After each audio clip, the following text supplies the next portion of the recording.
Hi guys! Kumusta kayo? Ngayon, ipapakita ko sa inyo kung paano ko gumagawa ng chicken asado. So, sa mga ingredients, ito yung una. Yun natin ang vegetable oil, lime, pwede kayong gumamit ng lemon or calamansi, bay leaf, dalawang maliliit, pero kung may malaki kayo dyan, isa lang yung kailangan nyo. Black pepper, carrots, tomato, fresh tomato. Hindi kailangan maglagay ng fresh tomato, pero gusto ko maglagay ng fresh tomato. Tomato sauce. Kaya yun nga, kung ayaw nyo ng fresh tomato, tomato sauce na lang diretso.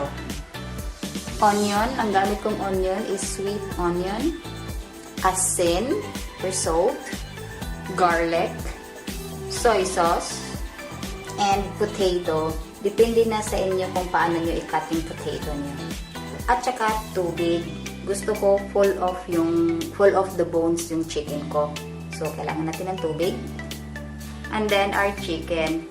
Dapat walang excess water. Naka-pat dry yun dapat. Okay? Ang gamit ko is chicken thighs, 4 na pieces. Gamitin natin ang kalahati nito. I-drizzle natin sa chicken. Pati na rin black pepper, kalahati nito gagamitin natin sa pag-drizzle ng chicken. Magtira tayo ng kalahati para mamaya sa sauce natin. So, season muna natin. Ganyan lang. Konting black pepper. Tapos masahiin yung manok. Konting masahi lang. Then, kabilang side. Kahit anong cut ng chicken ang gusto nyo, pwede. Masahiin lang din. I-set aside muna natin yan. Kuha tayo ng non-stick pan para i-brown natin ang chicken. Okay? Ilagay natin ang oil. At initin. I-brown natin yung chicken.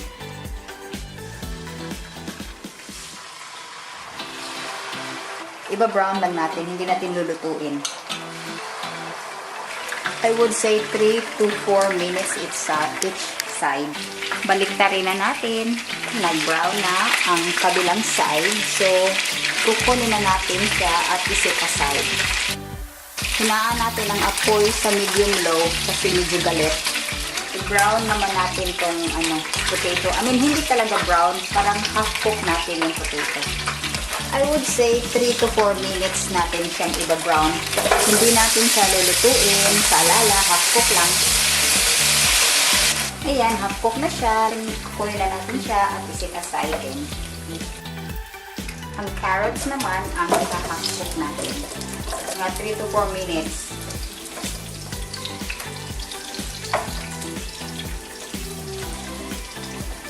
I-set aside din natin ang carrots. Ngayon, kuha tayo ng deep pot at initin natin. Once mainit na yung pot natin, yung leftover natin na oil sa pinagprituhan ng manok at saka potato at carrots, i-pour in natin dito. Sayang din naman kung itapon natin, kailangan din naman natin ng oil para isahin yung onion at saka garlic at iba pa. So, gamitin na natin. Ayan. Initin lang natin yung oil. Once mainit ng oil, ilagay natin yung sweet onion natin. Saute natin until fragrant. Yan, mga 30 seconds. Nangangamoy na siya. Ilagay natin yung leftover salt natin.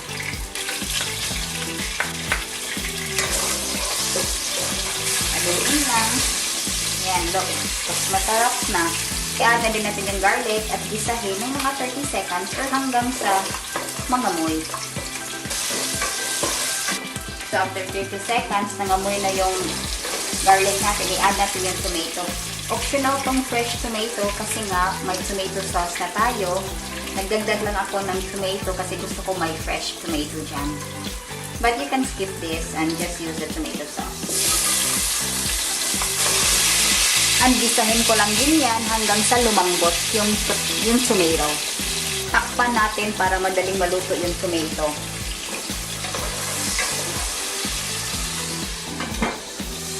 Once ganito na kalambot yung tomato, ilagay na natin yung chicken na sinisit aside natin. Lagay na rin natin yung natirang black pepper. Pati na rin yung soy sauce. Tapos yung baby. Lagyan na rin natin yung lime. Haluin muna natin ng konti. Tapos i-add na rin natin yung tomato sauce natin. Pwedeng ganyan lang, takpan nyo na, haluin nyo, takpan nyo na, huwag na kayo maglagay ng water. Pero in my case, gusto kong maglagay ng konting water. Gusto ko talaga malambot yung chicken ko. Haluin natin. Takpan natin at hayaang kumulo at maluto ng mga 10 minutes tapos i-check natin. Alright, after 10 minutes, tikman nyo na yung sauce and adjust to your taste accordingly. Perfect na perfect. So, ilagay ko na ang carrots and the potato also. Haluin lang natin. Takpan natin ulit at hayaang maluto ang potato at saka carrots around 8 to 10 minutes. Yan. Check nyo after 8 minutes. Tsaka huwag kalimutang halu-haluin kasi yung bottom baka ma-burn. At saka may tip si Mayura.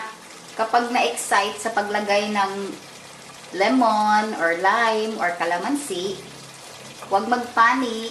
Lagyan lang ng sugar. Konting sugar. Hindi rin pwedeng ma-excite sa sugar. Dahan-dahan lang. Yun lang. Sa hindi nakakaalam. Yun yung technique ko. Pag medyo na-excite ako sa ibang ingredients. I-check natin ang potato. Yan, luto na. Ang carrots naman, check natin. Hindi pa to masyado.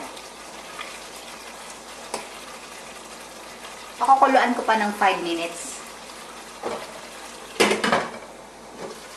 Kapag luto na ang carrots at saka ang potato, patayin na ang apoy, ready to serve na ang chicken asado natin.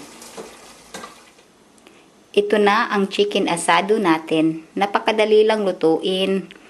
For the complete list of the ingredients, check the description box below. Don't forget to share, like, and subscribe. See you next time.